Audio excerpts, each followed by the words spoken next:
नमस्कार, आप देख रहे हैं बिज मनी। मैं हूं रजत देवगन। आज बात करेंगे बायबैक पर। इस वीडियो में हम जानेंगे शेयर बायबैक क्या होता है, कंपनी बायबैक क्यों करती है, निवेशकों को बायबैक से क्या फायदा होता है।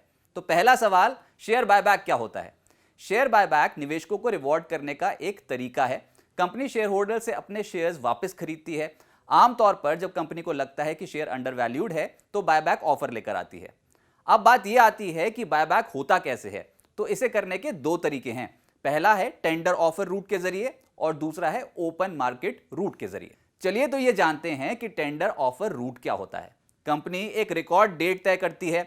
इस तारीख को निवेशक के डीमैट खाते में कंपनी के शेयर हैं तो वो बायबैक में शेयर टेंडर कर सकते हैं, यानी कंपनी को शेयर वापस दे सकते हैं। आमतौर पर मौजूदा भाव से ऊंचे भाव पर टेंडर ऑफर लाती हैं कंपनियां, ताकि निवेशक शेयर होल्ड नहीं करना चाहते हैं तो उन्हें एग्जिट रोड मिल सके। एक तयशुदा तारीख तक निवेशक अपने शेयर टेंडर कर सकते हैं। बता दें कि कोई जबरदस्ती नहीं है कि आपको शेयर वापस ही करनी है। यह एक विकल्प है जो कंपनियां निवेशकों को देती हैं।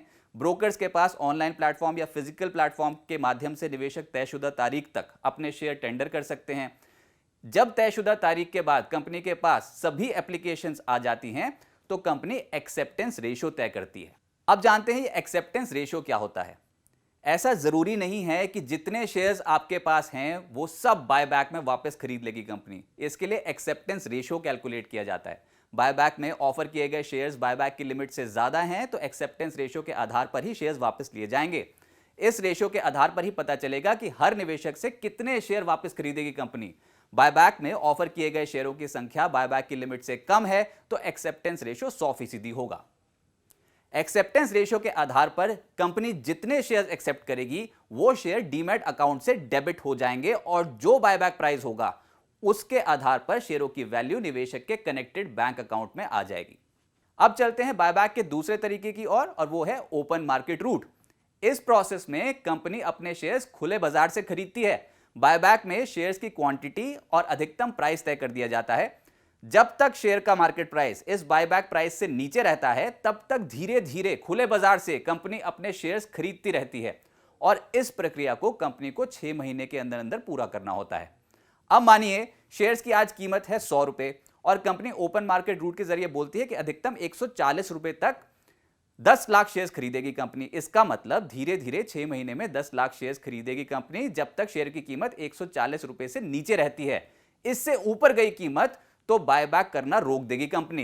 निवेशक इस ओपन मार्केट रूट वाले बायबैक में अपने शेयर वापस दे नहीं सकते, यानी कि टेंडर नहीं कर सकते। कंपनी ओपन मार्केट से शेयर्स खरीदती है। क्योंकि 6 महीने की अवधि बहुत ज्यादा है, इसलिए रेगुलेटर ने अप्रैल 2023 तक इस बायबैक की अवधि को घटाकर 66 दिन और अप्रैल 2024 तक 22 दिन करने का फैसला किया है। टेंडर ऑफर के जरिए बायबैक में पारदर्शिता ज्यादा होती है और इस प्रक्रिया को पूरा करने की अवधि कम होती है। इसलिए रेगुलेटर ने भविष्य में ओपन मार्केट के जरिए बायबैक को धीरे धीरे फेज आउट यानी कि हटाने का फैसला कर लिया है। बायबैक की प्रक्रिया से शेयर होल्डर्स की ओनरशिप स्टेक वैल्यू बढ़ जाती है।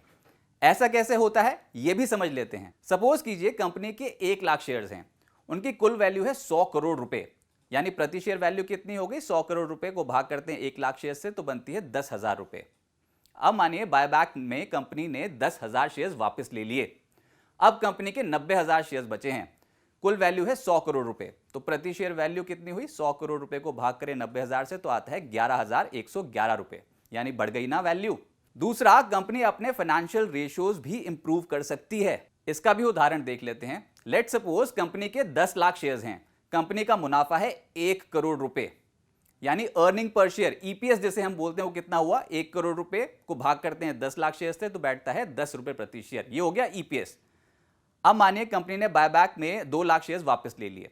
अब कंपनी के 8 लाख शेयर्स बचे हैं तो कंपनी का मुनाफा है 1 करोड़ रुपए, अर्निंग पर शेयर हो गई 1 करोड़ रुपए को भाग किया 8 लाख शेयर से तो 12.5 रुपए प्रति शेयर, तो यहां पर भी ईपीएस में बढ़त हो गई। ये भी कह सकते हैं कि प्राइस टू अर्निंग मल्टीपल घट जाएगा, लेकिन ऐसा होता नहीं है। मार्केट बहुत स्मार्ट है, भाव में पहले ही सेटल हो जाता है सब कुछ। अब तीसरा सवाल, निवेशकों को बायबैक से क्या फायदा होता है।